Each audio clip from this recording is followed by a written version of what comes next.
আসসালামু আলাইকুম ওয়া রাহমাতুল্লাহি ওয়া বারাকাতুহু। আলহামদুলিল্লাহি ওয়া কাফা ওয়া সালামুন আলা ইবাদিহিল্লাযীনা ইসতাফা, আম্মা বা'দ। ফাআউযু বিল্লাহি মিনাশ শাইতানির রাজীম। বিসমিল্লাহির রাহমানির রহিম। ওয়া তাআওয়ানু আলাল বিররি ওয়াত তাকওয়া ওয়া লা তাআওয়ানু আলাল ইসমি ওয়াল উদওয়ান। আল আয়াতুল কারীমা। সম্মানিত মুসলিম ভাই ও বোনেরা, সম্মানিত সচেতন উলামায়ে কেরাম, মুফতিয়ানে আজম, আমি আপনাদের সামনে একটি প্রশ্ন রাখছি, আবার সাথে সাথে তার উত্তরও দিচ্ছি। যদি এটি সঠিক হয়ে থাকে তাহলে আমি গুনাহগারের জন্য দোয়া করবেন, এবং এর সম্পূরক কোনো মন্তব্য থাকলে অবশ্যই আপনারা কমেন্টে বলে দিবেন। প্রশ্নটি হলো, জামায়াতে ইসলামী কি আহলে হক নয়? জামায়াতে ইসলামী কি আহলে হক, আহলে সুন্নাত ওয়াল জামাতের অন্তর্ভুক্ত নয়? এটি হলো প্রশ্ন। আমরা দেখেছি কোনো ধর্মীয় মহল নিজেদেরকে আহলে হক দাবি করেন। মাশাআল্লাহ, তারা ইসলামের সেবাও করে যাচ্ছেন। তারা অন্যান্য ইসলাম দরদি দলকে সাথে নিয়ে সভা সমাবেশও করে থাকেন। কিন্তু লজ্জার বিষয় হলো, তারা বাংলাদেশ জামাতে ইসলামীকে এড়িয়ে চলেন। জামাতে ইসলামীর লোকেরা তাদের দাওয়াত পান না। এটা অনেকেই জামাতে ইসলামীকে এড়িয়ে চলেন। এর মধ্যে অন্যতম রয়েছেন চরমোনাই পন্থী পীরেরা। তাদের সমর্থকও আরও কিছু আলেম মুফতি রয়েছেন। তো এক্ষেত্রে চরমোনাই পীর ও কৌমি দেওবন্দি হজরাতদেরকে বলবো যে জাতীয় স্বার্থে এবং ইসলামের বৃহত্তর স্বার্থে আমরা সকলেই ঐক্যবদ্ধ হয়ে যাই। দলাদলি মতভেদ ভেদাভেদ আমরা ভুলে যাই। যে ধর্মীয় ও রাজনৈতিক দলটি একামতে দিন এর জন্য প্রতিজ্ঞাবদ্ধ, আল্লাহর জমিনে আল্লাহর দিন প্রতিষ্ঠার জন্য প্রতিশ্রুতিবদ্ধ, তারা কখনোই আপনাদের শত্রু নয়। তারা আপনাদের আপন, তারা আপনাদের ঈমান শরীক দিনী ভাই, এতে কোনো সন্দেহ নাই। আল্লাহর রাসূল সাল্লাল্লাহু আলাইহি ওয়াসাল্লাম মদিনা শরীফের সুরক্ষার জন্য ইহুদি নাসারাদের সাথে চুক্তি করেছিলেন। কিন্তু আপনাদের কাউকে কাউকে দেখা যায় যে ডক্টর মোহাম্মদ ইউনূসকে নিয়ে ট্রল করছেন।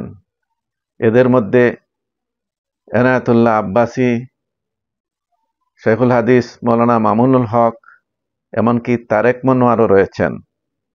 যদিও তারেক মনোয়ার তার বক্তব্য উড্র করেছেন। তো আপনাদের জানা দরকার যে এই ব্যাপারে ইসলামের নবী সাল্লাল্লাহু আলাইহি ওয়াসাল্লামের নির্দেশনা কি। তিনি বলেছেন, মুসলিম শরীফের সহিহ হাদিস, ইন্নাল্লাহা লা ইউআইয়িদু হাযার দ্বীন বিররাজুলিল ফাজিরি ওয়া বিআকওয়ামিন লা খালাকা লাহুম। নিঃসন্দেহে আল্লাহ তাআলা তার এই দিনকে শক্তিশালী করেন পাপী লোক দ্বারাও, এমন সব সম্প্রদায়ের দ্বারাও যাদের আখিরাতে কোনো অংশই নেই। অতএব মানব সমাজে কিছু লোক পাবেন ইসলামের পক্ষে কাজ করে, সত্যের পক্ষে দাঁড়ায়, যদিও তার অনুসারী হয় না। তো তাদেরকেও প্রয়োজনে সাথে নিতে হয়, সাথে রাখতে হয়। এটা রাসূলুল্লাহ সাল্লাল্লাহু আলাইহি ওয়াসাল্লামের হাদিস থেকে জানা যায়, বোঝা যায়। আর জামাতে ইসলামী মাশাআল্লাহ নিঃসন্দেহে আহলে হক এর অন্তর্ভুক্ত। তারা কোরআন সুন্নায় বিশ্বাসী, কোরআন সুন্নার অনুসারী। তারা আহলে সুন্নাত ওয়াল জামাতের নীতি আদর্শেরও অনুসারী।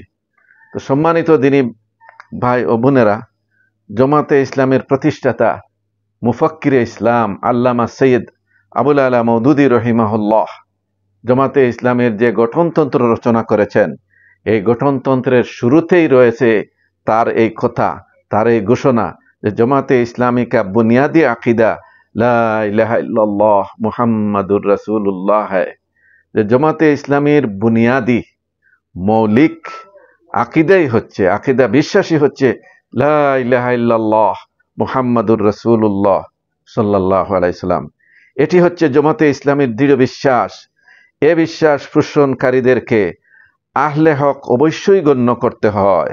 আহলে সুন্নাত ওয়াল জামাত হিসাবে তাদেরকে গ্রহণ করতে হয়। তারা নিঃসন্দেহে আহলে কিবলাও বটে। হযরত আনাস ইবনে মালিক রাদিয়াল্লাহু আনহু থেকে বর্ণিত হাদিসে ইমাম বুখারী রাসূলুল্লাহর হাদিস বর্ণনা করেছেন। ইসলামের নবী মুহাম্মদুর রাসূলুল্লাহ সাল্লাল্লাহু আলাইহি ওয়াসাল্লাম বলেছেন, মান শাহিদা আল্লাহ ইলাহা ইল্লাল্লাহ ওয়াস্তাকবালা কিবলাতানা ওয়া সাল্লা সালাতানা ওয়া আকালা যাবিহাতানা ফাহুয়াল মুসলিম লাহু মা লিল মুসলিম ওয়া আলাইহি মা আলাল মুসলিম। সহিহুল বুখারী। আধুনিক ইসলামিক ফাউন্ডেশন কর্তৃক প্রকাশিত, হাদিস নম্বর হচ্ছে 385।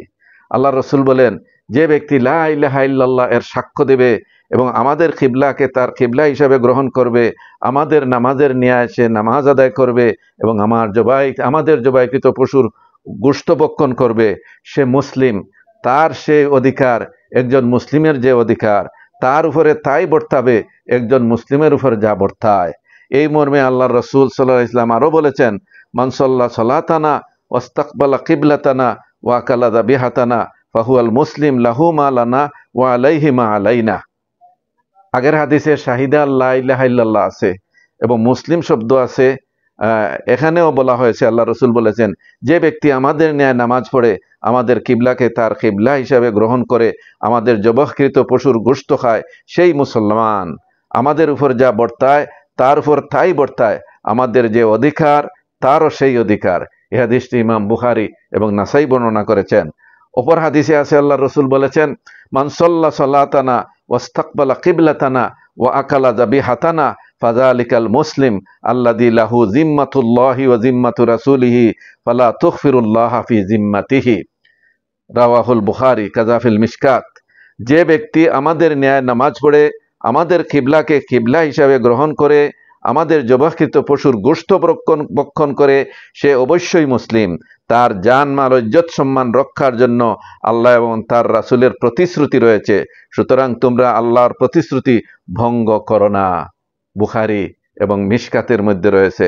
সম্মানিত দিনী ভাইরা, এই সমস্ত হাদিস পরিষ্কার প্রমাণ করে যে সামাজিক জীবনে জামাতে ইসলামীকে আপনি অবশ্যই আহলে কিবলা, আহলে সুন্নাত, আহলে হক গণ্য করতে হবে। একজন মুসলিমের সাথে যে আচরণ করতে হবে, জামাতে ইসলামের লোকদের সাথেও সেই আচরণ করতে হবে। রসুল করিম সাল্লাল্লাহু আলাইহি ওয়াসাল্লামের হাদিসের আলোকে আমরা বিশ্বাস করি যে বাংলাদেশ জামাতে ইসলামী একটি সত্যনিষ্ঠ দল। তারা আহলে হকের অন্তর্ভুক্ত। তাদেরকে সাথে নিয়ে ইসলাম প্রতিষ্ঠার জন্য সবাইকে সর্বাত্মক চেষ্টা করা উচিত। আরো 2-3টা হাদিস আপনাদের সামনে পেশ করতে চাই। রাসূলুল্লাহ ইসলাম বলেছেন, সালাসুম মিন আসলিল ইমান আল কাফু আম্মান ক্বালা লা ইলাহা ইল্লাল্লাহ লা তুকাফিরহু বিযামবিন ওয়া লা তুখরিজুহু মিনাল ইসলামে বিআমালিন। যে 3টি বিষয় হচ্ছে ইমানের বুনিয়াদী বিষয়ের অন্তর্ভুক্ত। 1, যে ব্যক্তি লা ইলাহা ইল্লাল্লাহ বলে তার প্রতি আক্রমণ করা হতে বিরত থাকা। কোনো গুনাহের কারণে তাকে কাফির মনে করবে না এবং কোনো আমলের দরুনই তাকে ইসলাম হতে বের করে দিবে না। আবু দাউদ শরীফে আছে যে হাদিসটি আরবি মিশকাতের 100 পৃষ্ঠার মধ্যে আছে। আল্লাহ রসুল বলেছেন, আসসালাতু ওয়াজিবাতুন আলাইকুম খালফা কুল্লি মুসলিমিন বাররান কানা আও ফাজিরান ওয়া ইন আমিলা বিল কাবাইরে ওয়াল জিহাদু ওয়াজিবুন আলাইকুম মা'a কুল্লি আমিরিন বাররান কানা আও ফাজিরান ওয়া মিন আমিলা বিল কাবাইরে। প্রত্যেক মুসলমানের পিছনেই তোমাদের নামাজ পড়া কর্তব্য, চাই সে সৎ হোক অথবা অসৎ, যদিও সে কবিরা গুনাহ করে ফেলে। প্রত্যেক নেতার নেতৃত্বে তোমাদের জিহাদ করা কর্তব্য, চাই সে সৎ হোক অথবা অসৎ হোক, যদিও সে কবিরা গুনাহ করে ফেলে। সম্মানিত দিনী ভাইরা, আল্লাহর রসুল বলেছেন, শাফাআতি লি আহলিল কাবাইরি মিন উম্মতি, আমার সুপারিশ আমার উম্মতের কবিরা গুনাহকারীদের জন্য সংরক্ষিত রয়েছে। সুবহানাল্লাহিল আযীম। রাসূল সাল্লাল্লাহু আলাইহি ওয়াসাল্লাম বলছেন, কুল্লু বানি আদম খাত্তা ওয়া খায়রুল খাত্তাইনা আত-তাওয়াবুন। আদম সন্তান সবাই অধিক ভুলকারী, আর অধিক ভুলকারীদের মধ্যে উত্তম শ্রেষ্ঠ হচ্ছে তারা যারা অধিক তওবাকারী। অতএব আমরা দুধে দৌত করা কেউ ফেরেশতা নয়। কোনো দলই নিজেদেরকে নির্ভুল নিষ্পাপ দাবি করতে পারে না। অতএব আমি বলবো, যে ইসলামের বৃহত্তর স্বার্থে এবং জাতীয় স্বার্থে ইসলামপন্থীদের সবাইকেই যারাই লা ইলাহা ইল্লাল্লাহ বলছে তাদের সাথে ঐক্যমত পোষণ করা উচিত। আল্লাহ রাসূল সাল্লাল্লাহু আলাইহি ওয়াসাল্লাম বলছেন, মান কালা লা ইলাহা ইল্লাল্লাহ হুরিমা দমুহু ওয়া মালুহু ওয়া হিসাবুহু আলাল্লাহ। যে ব্যক্তি লা ইলাহা ইল্লাল্লাহ বলেছে তার রক্ত, তার সম্পদ পবিত্র, তার ইজ্জত সম্মানে হস্তক্ষেপ করা হারাম, তার কর্মকাণ্ডের হিসাবের দায়িত্ব আল্লাহর উপর রয়েছে। আমাদের সবাইকেই এই নীতি গ্রহণ করতে হবে, যে নীতি আহলে সুন্নাত ওয়াল জামাতের প্রসিদ্ধ ইমাম হাফিজ ইবনুল কাইয়িম রহিমাহুল্লাহ তার তারিকুল হিজরাতাইন ও বাবুস সাআদাতাইন কিতাবের 393 পৃষ্ঠায় বলেছেন। তিনি বলেছেন, আদাতুনা ফি মাসাইলিদ দ্বীন কুল্লিহা দিক্কিহা ওয়া জিল্লিহা আন নাকুলা বিমুজিবিহা ওয়া লা নাদরিবু বা'দাহা বিবাদ ওয়া লা নাতাহাসসাবু লিতাইফাতিন আলা তাইফা বাল নুওয়াফিকু কুল্লা তাইফাতিন আলা মা মা'আহা মিনাল হক ওয়া নুখালিফুহা ফিমা মা'আহা মিন খিলাফিল হক লা নাস্তাসনি মিন যালিকা তাইফা ওয়া লা মাকালা ওয়া নারজু মিনাল্লাহি আন নাহইয়া আলা যালিক ও নামুতা আলাইহি ও নালকাল্লাহা বিহি ওলা কুওয়াতা ইল্লা বিল্লাহ। সুবহানাল্লাহ। অর্থ হচ্ছে, ছোট বড় দিনের সমস্ত বিষয়ে আমাদের নীতি হচ্ছে যে আমরা তার দাবি অনুযায়ী কথা বলবো, একটার মাধ্যমে আরেকটার উপর আঘাত করব না, এক দলের বিপক্ষে অন্য কোনো দলের পক্ষপাতিত্ব করব না, বরং আমরা প্রত্যেক দলের সাথে এতটুকু ব্যাপারে একমত পোষণ করব যতটুকু ব্যাপারে তারা সত্যের উপর প্রতিষ্ঠিত, অর্থাৎ যতটুকু সত্য তাদের সাথে রয়েছে, এবং প্রত্যেক দলের সাথে এতটুকু বিরোধিতা করব যতটুকু ব্যাপারে তারা সত্যের বিরুদ্ধে লিপ্ত থাকে। এই নীতি থেকে কোনো দল, কোনো বক্তব্যকে আমরা পৃথক করব না, এবং আল্লাহ তাআলার কাছে কামনা করি যেন আমরা এই নীতির উপর বেঁচে থাকতে পারি, এই নীতির উপরই মৃত্যুবরণ করতে পারি, এবং এই নীতি সহকারে আল্লাহর সাক্ষাৎ লাভ করতে পারি। আল্লাহর সাহায্য ব্যতীত কোনো ক্ষমতা নেই। সম্মানিত দিনী ভাইরা, এই জন্য আমরা বলবো, যারা কৌমি দেওবন্দপন্থী আছেন তারা কি সবাই এক দল? তারা কি সবাই একটি সংগঠন করছেন? বরং সর্বমোট 12টা দল রয়েছে তাদের মধ্যে। খেলাফত মজলিস রয়েছে, খেলাফত আন্দোলন রয়েছে, ইসলামী ঐক্যজোট নাম দিয়া যে কত অনৈক্য তৈরি হয়েছে, এখানে 5-6টা দল রয়েছে। অতএব বলবো, ত্রুটি বিচ্যুতি কম বেশ সকলের মধ্যে আছে। আমরা এই দরাদরি ছেড়ে দেই, আমরা সুধারণা পোষণ করি, এবং লা ইলাহা ইল্লাল্লাহ এই কলিমার প্রতি সম্মান প্রদর্শন করে, এই কলিমা তাওহীদকে বিশ্বাস করে আমরা সবাই ঐক্যবদ্ধ হয়ে যায়। এই তাওহীদের ভিত্তিতেই ঐক্যবদ্ধ হওয়া সম্ভব, এছাড়া আর কোনো কিছুতে ঐক্যবদ্ধ হওয়া সম্ভব নয়।